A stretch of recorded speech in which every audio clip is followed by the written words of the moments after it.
The flies buzzing around our heads grate on us like the sound of poorly played trumpets as Caleb and I dig. For days, all we have done is sink our shovels into the wet, gravelly soil from sunup to sundown.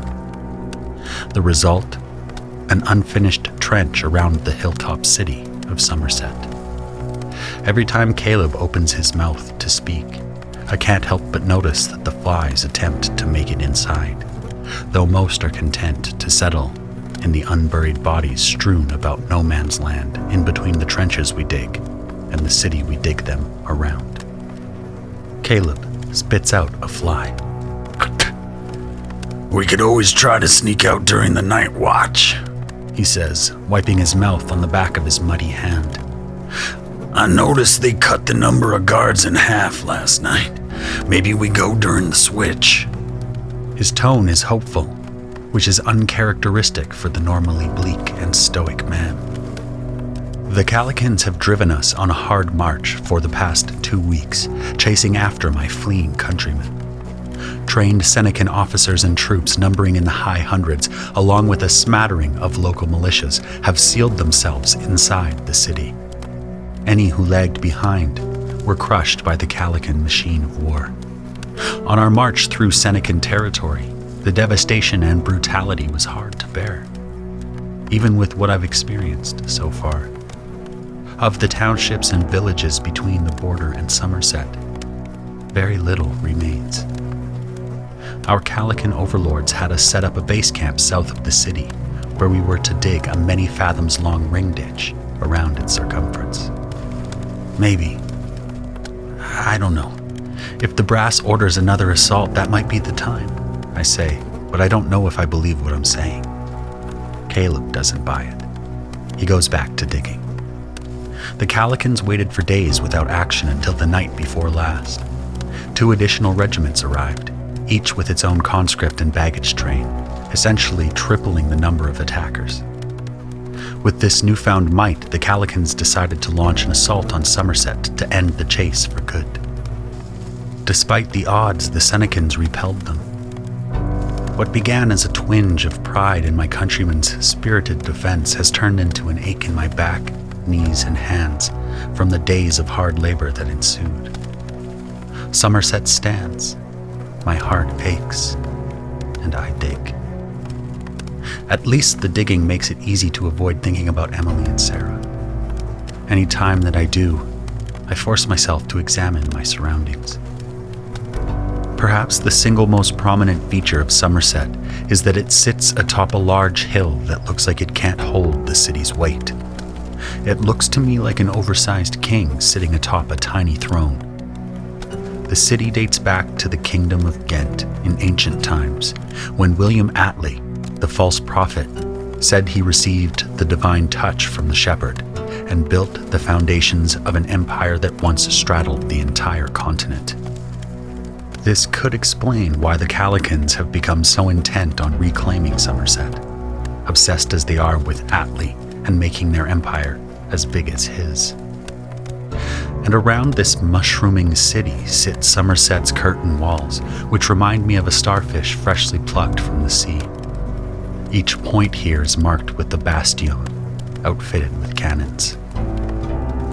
The Calican response to its failed assault on the Starfish City was to divide the combined army back into 3 main regiments, with each taking a different position in a triangle around the town. All they told us was that our goal was to dig until we connected our trenches with those of the conscripts from other regiments. Caleb catches me gazing at the city. You ever been there? His voice is weary. He's afraid of getting too personal, but he can't help it. Before the war. A couple of times, as a lad. My father was a cobbler, same as me, and we came here a few times to buy supplies when the stock in Montrose or Vanier was poor. There's an incredible bakery. Quit your yapping and dig, you rats! Peter hollers from the ridge of the trench. We obey him, and once again our shovels strike soil. Peter glares down at us, his boots a lot less dirty than anyone else's in the group. I hate the man. He not only is a relentless coward, but is constantly running afoul of Guard Lieutenant Hoods, the Calican officer in charge of all 13 conscript groups in the regiment. Group 11 lost nearly half its men under Peter's command during the last assault. As punishment, we've been double shifted in the trenches, digging for 16 hours with hardly any breaks and intolerably little food and water. Why don't they just kill him? My banter is a risk, so I deliver it quietly to Caleb. I've seen the Calicans execute conscripts for less than this gross incompetence, and whoever replaces him surely cannot be worse, right? Caleb chuckles, but doesn't take the thought any further. At one time, thoughts like these would horrify me, but I've stopped learning new group members' names, knowing that everyone here is inherently on borrowed time. That's the thing about the Gamadon. What should unite us against our slavers divides us. The conscripts themselves prey upon the weak. Are you thick in the head, Boots? I said dig! He hollers. He and the rest of the group have been calling me Boots ever since I arrived without footwear. Perhaps the greatest irony of the situation at hand is that the captors work alongside the captives. During the day, half the conscript groups dig, and half the enlisted men fortify the trench with wooden beams, or stack sandbags to create berms. During the night, they switch with the other half. Speed is a mistress the Calicans court, and most of the time, she graces them with her favor. That's the problem with Seneca. We were too slow to react. Even at my home in Mustang Prairie, where Calico was feared. We knew they would come after claiming Ashford, but that fear diminished as the years wore on. We grew comfortable and complacent. By the time they did come, we weren't prepared. Only one man came to warn us a few days before the attack, but he was shunned by us all. He was called a madman, a liar. But in the end, he was right. And for that, I hope he is far from the border now. Yet there are times on the front line that I don't feel like a slave. The Calicans give us seemingly insignificant tasks around camp so that we are constantly bored by the day-to-day monotony and general cynicism of our plight. We normalize the terror. I think that's part of their grand design. They don't want us thinking for ourselves, so they keep us busy to ensure that there's not enough time for bonds to be forged. Truthfully, I'm just thankful I'm still alive at the end of the day. But I think that's the point. After what I've seen these past 2 weeks, it's become clear to me that we are their power, their speed. Without the branded, their invasion would fall apart. Conveniently for Calico, by the time we conscripts realize this, we're dead, because no conscript lives long on the front. With every victory, the wheel of death continues to churn, crushing us beneath and propelling Calico forward. You're right, I whisper to Caleb when Peter passes. about going tonight. Hoods will probably release us from double shift soon. Do you really think we can do it? The gray-haired man looks thoughtfully toward the zenith of the sun, no doubt wishing for it to descend. He doesn't nod or shake his head, but the look he returns tells me that he's as nervous about the prospect as I am. Escape would take careful planning, something impossible to pull off in the next few hours. He shakes his head with finality, saying, "The right moment will come, Nolan. We'll know when it's here, and we'll get out of this forsaken place." About a quarter of a league behind the trenches, I can hear a hammering almost in tandem with the rhythm in which I labor away in the dirt. The Calicans put the finishing touches on completing their war camp. At last, a thin fence encircles a few hundred horses in a makeshift paddock. They're beautiful creatures, and I can't help but think about Emily when I look at them. The nags in town would ensnare my daughter's curiosity, but she'd lack the courage to approach them. Sarah tried to show her that they mean no harm, teaching her how to greet them with a gentle hand on the neck, allowing them to smell you first. But Emily felt more comfortable peeking out from behind my legs. The concussive sound of cannon sends the world into a frenzy. Everyone, Calican and conscript alike, ducks his head below what's already been dug and hopes not to be caught in the bombardment. The shells and cannonballs fall short, sending up huge plumes of dirt and broken trees. The Senecans can see what we're doing, can see themselves being trapped, and every so often they attempt to disrupt our work. They haven't succeeded, of course. They aren't fully committed to the shelling. They're instead trying to save what little ammunition they have for the next inevitable Calican advance. And there will be another Calican advance. After 2 more explosions farther off, the bombardment ceases, and we get back to work as if this were a normal interruption. Beads of sweat drip from my nose as I dig and let my mind wander, trying to find ways to distract myself from the tedious task at hand. At first, there was a sense of excitement when we were told that we would be digging a trench. Anything seemed better than the relentless march and death they'd subjected us to over the past few weeks. We talked as we dug, about pointless things, and then somewhere along the way, the talk dissipated to brief comments, and then finally, silence. I look up into the sky beyond the war camp and see a flock of birds. Hundreds of them. They rise into Brother Autumn's sky like they share the same mind. The birds are cursed by the unpredictability of the wind to move with it rather than against it, but the symbol they form is enough to frighten me. A Gamadon. Do you see that? I feel for Caleb's shoulder with one arm and point with the other, not wanting to take my eyes off them. What? They're just birds. He sounds annoyed. You don't see it? He's about to reprimand me when his tone suddenly shifts. Seasons, damn it. He mutters under his breath.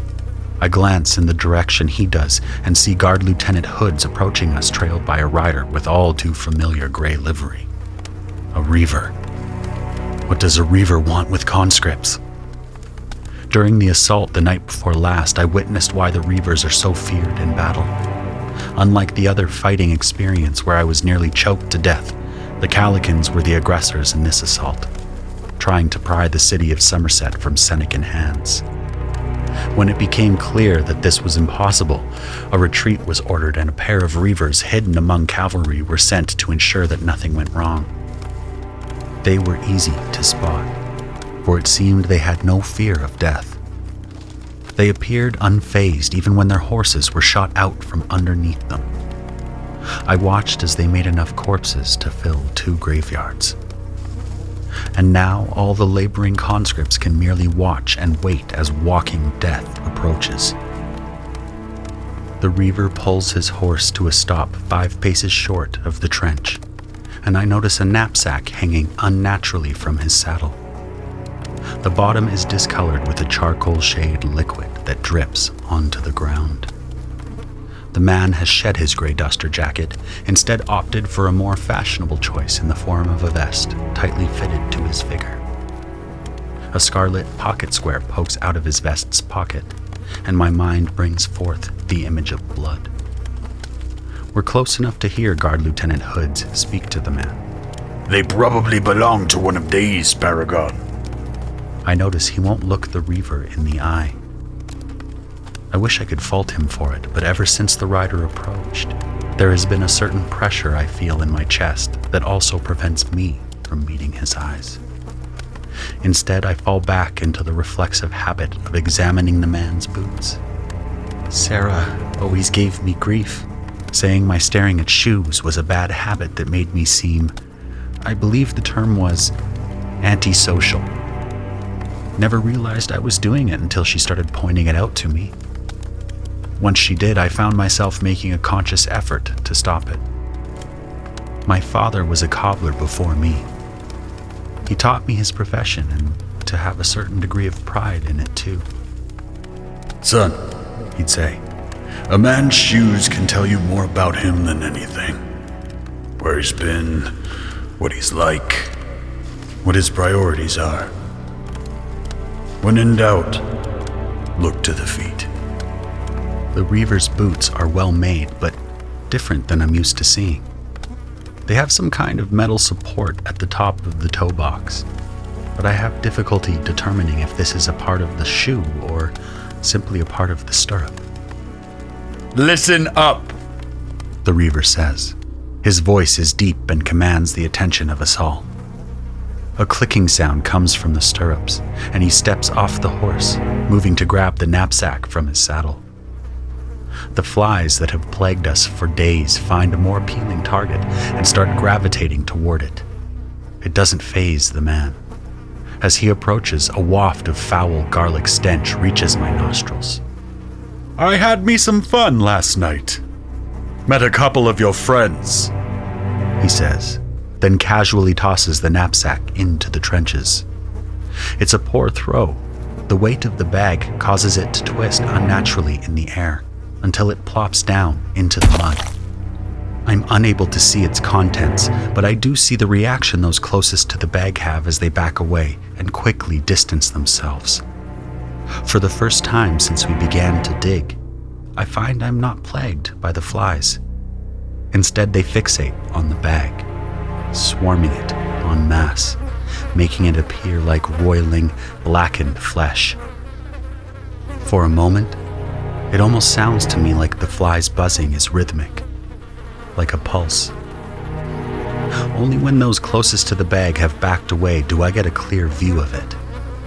A severed head rests in the sack, eyes rolled and skin grayed. It lolls out of the bag like some sort of demented mate in a crate toy and is immediately swarmed by hundreds of flies. I look away just as one crawls over the head's glassy eyeball. Back to the Reaver's boots. Back to the familiar. For season's sake. Anywhere but here. Who are they? Which of my conscript groups did they belong to? No one answers. All I can do is stare at the boots, checking out their owner in my periphery. He's like a statue. He hasn't moved since he tossed the sack, but I see something that confuses me. The toe of the boot has two brass supports that fasten into the brass stirrups. They should give him better riding control, but walking must be cumbersome. Hoods grows impatient. If no one answers, you're all going to suffer, he sputters. Last chance. Whose are they? Mine, sir, says a meager voice belonging to a vested skeletal kappa on the eastern side of the trench. Group 4. I didn't realize until we went to sleep last night. They slipped out when we... The metal supports of the Reaver's boot clicks as he points to where the voice came from with his left toe. His weight shifts fully back onto his right foot. His left arm extends from his hip to shoulder height, and there is something in his hand. I realize it is a gun only when the revolver belches fire and smoke. The clap hits us after, and we flinch and duck in turn. The reverberation of the shot is still echoing through the trenches when the man holsters his weapon. The kappa of Group 4 falls with a surprised sigh, the hole in his chest leaking smoke and blood. The shot wasn't immediately fatal, so all of us are forced to stand in the trenches and wait as we hear a man bleed to death. As if he cannot hear the pronounced air-grasping gulps in the background, the Reaver scans the trench with a fierce intensity. It's like he peers into the hearts of each conscript and soldier, seeking an answer to an unasked question. When his stare comes to me, I cannot meet it. This is not a man with whom you make eye contact. Lieutenant Hoods clears his throat.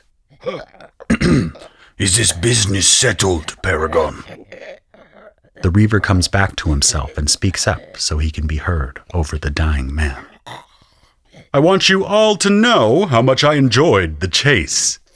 There were 3 of them, and it took me about an hour to find them all. They split up, you see. The Reaver paces along the rim of the trench. He clicks his tongue, and his mount paws forward, stomping through the mud, following behind him. Conscripts and soldiers part, giving the Reaver as wide a berth as possible above the narrow trench.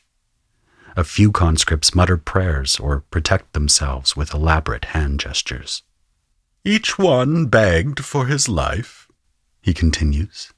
But I wasn't in a very forgiving mood. Of course, if any of you malcontents can outwit me, then you will have earned my respect. But until that day comes, I will content myself with hunting you down like the worthless vermin you are. Using his reins, he maneuvers his horse through the mud, then hops on and trots away, leaving chaos in his wake for Guard Lieutenant Hoods. You sister fucks are making this miserable, says the angry lieutenant. Group 4, you need to elect a new kappa. You'll have plenty of time to think about it since you're switching duties with Group 11. Get to work on those trenches. Double shift starts now.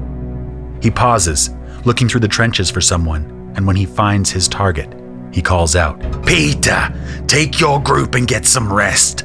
Starting tomorrow, you are on night shift.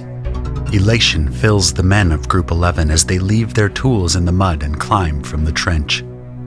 But looking at Caleb, I can tell his heart is filled with the same feeling as mine. Dread. Tonight. If we are to go, it has to be tonight. After all that thought of escape, the reality of our situation hits me like a pile of stones. We have but a few hours to plan. My mind starts rushing over the steps we'll need to take. I survey the camp as we walk back to our tent. The Calicans co-opted a small farmhouse set alongside the road to Somerset to serve as the focal point for their war camp. The officers have made their quarters there while the rest of us sleep in the characteristic ivory tents designed to be easily set up and taken down. As always, the conscript area of the camp is situated next to the latrines. All we need to do is wait for the smell to hit our nostrils and we know we have arrived. We're minutes from our tent when Caleb grabs my arm gently to indicate we should fall back from Group 11 so we can't be overheard. Tonight it is, then. Are you certain? I ask incredulously. They don't give us any control over our own lives, Nolan. Not even our deaths. Every time they force us to stand as their meat shields, a cannonball or stray bullet could end it all for us. He grows animated the more he talks. At least this way we can die on our own terms. A series of loud grunts to the left interrupts his flow and causes him to roll his eyes. Nearby, Group 13 ramps up their training march to double time. If there is an elite conscript group in the Calican army, it is Group 13. They've been given every advantage and often the best positions in battle. But they are built different from the rest. While we've slept and wallowed in sadness over the intervening weeks, Group 13 has drilled. They never miss a day, despite all the marching. They're always preparing like the next battle might be their last. They have done what our conscript group has failed to do. Thrive. The other groups hate them, but my hatred for them is born from pettiness. The boot thief is still among their ranks. As is commonplace, those in the group stand outside of their tent drilling with replica rifles. Group 13 is the only conscript group trusted enough not to have to turn in their replicas after a battle. They even have permission to chain themselves at the start of battle, with no oversight from Hoods or his Kappas, trusted as they are by the Calican brass. No wonder everybody hates them. But seeing them drill is like watching theater. Half the men remain unchained and play the role of the Senecans, while the other half goes through the motions of battle. No, no, no, shouts a harsh-looking man who paces in front of the line. Orc, you need to move in tandem with Moses. Otherwise, our whole line will be broken. You want to end up in a bag of heads like those others? News travels fast. They weren't in the trenches just now. Suddenly, I'm struck with a radical idea. Caleb, I don't think we can escape and keep our lives. Not alone, not just us two. But if we were a part of a bigger group. I point toward the drilling group. They have it right. How many men have we lost in Group 11 in just the last 2 weeks? 15, 20? I lost track. But how many have they lost since we got here? 2? 3? I'm already moving before Caleb has a chance to respond. As I stalk toward the man in charge, I see the boot thief is in the middle of blocking a thrust from one of the unchained members of the group. After he survives the exchange, our eyes meet and he watches me with an amused expression. I want to punch that sister fucker in the gob. Ollie! Pay attention, damn it! So that's the thief's name. Ollie. But when the man doesn't comply with the order and instead simply returns my glare, the harsh man turns. Upon seeing me and Caleb, he growls like a dog. I think he may be the hardest looking man I've ever seen in my life. He's an average size man with a blotchy complexion that's seen too much time in the sun. It's rare that a voice so perfectly matches an expression. It's like he was born with a permanent scowl and is always on the cusp of delivering some insult. His long, oily hair sticks together so closely to his forehead that it almost covers his gamadon. Murderer.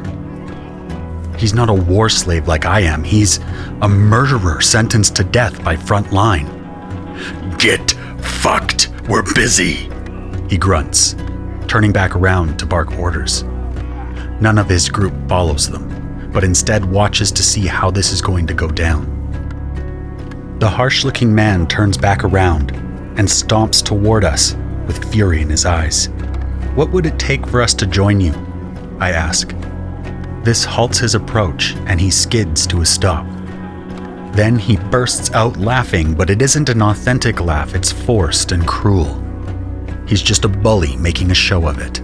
There ain't nothing I can do for you. Now run along and go back to your pathetic. A new voice enters the fray. What's going on, Walter? The handsome Kappa emerges from the ivory tent, and I get an up-close look at the man that made Group 13 into what it is today. He wears the normal Kappa's vest that I've grown to resent due entirely to its association with Peter. He's statuesque, maybe a head taller than me, and has some of the most pronounced cheekbones I've seen. There's a seductive quality to his voice, a comfortability when he talks. Some men are just natural-born leaders.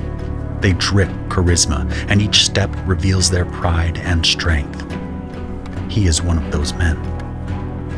Just some flies sniffing around the wrong pile of shit, the goon, Walter says, laughing at his own joke. I'll talk to them. Get these men back to training, Walter, replies the Kappa. It is an order, but it is delivered with such an even tone that it sounds almost like a suggestion. Levi, they ain't worth your time. You should... Levi cuts him off with a sharp gesture. Walter's trap shuts with an audible clack. I'll determine who and what are worth my time, says Levi coolly. Now get these men back on the march. Grudgingly, Walter gives up the fight and begins barking orders to start the drills up again. Levi looks back at both Caleb and me, sizing us up. Gentlemen, how can I help you? We want to join your group, I blurt out. The leader of Group 13 looks at his men and then back to me, regarding me carefully for a moment. What is your name? Nolan, I say, trying to sound more confident than I feel under his study. And this is Caleb. What group are you in? And how many battles have you been in? Caleb, who has been quiet the entire time, decides to speak up. Group 11, 2 battles, but we were at the front, in the worst position during each. Our Kappa is a useless tool who spends each battle hiding under corpses. Levi's eyes narrow with understanding. It's a hell of a thing when you're sent to fight a battle that the men in charge won't even fight themselves. Men won't serve a coward. He nods behind us, towards someone approaching. Peter. The Kappa of Group 11 has caught us in our chat with Levi, and now stands between our tent and Group 13's. He's territorial of his charges, but too afraid to approach the greater threat, Levi. His presence nearby makes me uneasy. Levi lets loose a great sigh. I'm sorry, Nolan and Caleb, but I can't trade for you, he says with what feels like real regret. We have a full squad right now, and Peter would probably ask for a steep price, especially since his numbers are so low. But if I may be frank with you, I'm not sure you'd be worth the trade. He puts his hands up in a non-threatening way, and I see a Gamadon seared onto his palm. A thief. The two of you have only seen 2 battles, but my group... He pauses for a moment and then shouts over Walter, who is still barking instructions behind him. Moses! How many battles have you seen? A man who has more in common with a bear stiffens. His arms are as thick as black oak bark and nearly as dark in color. His shredded tunic reveals an almost obscenely muscled physique. He shouts with a booming voice. 8 battles, 4 kills, and no injuries, thanks to you, Levi. He finishes the statement with glee and a laugh that seems to shake the ground. Levi grins at this. Big as Moses is, the blind Senecans haven't hit him once. Not once. Then Levi calls out, Warwick! How many battles have you seen? A skinny man, in perfect contrast to Moses, with glasses on his nose, shuffles next to the big guy and simply says, 9. Levi smiles and shakes his head. Caleb nudges my shoulder, and his eyes lead me to look behind. Peter slowly approaches. I admire your courage, but you too need to show me you're worth trading for, says Levi, who places a hand on my shoulder. Don't worry, Nolan. I'll handle your Kappa. He moves to intercept Peter and shouts with a jovial tone. Peter! So Guard Lieutenant Hood's let you off, hey?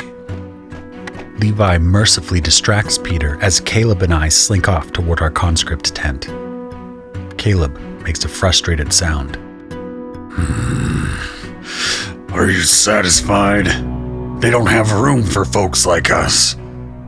He waits a moment to let this settle before he adds, But we can still try tonight. Much as I usually appreciate Caleb and his wisdom, he's wrong. We can't get out of here alone. Not tonight, not any other night.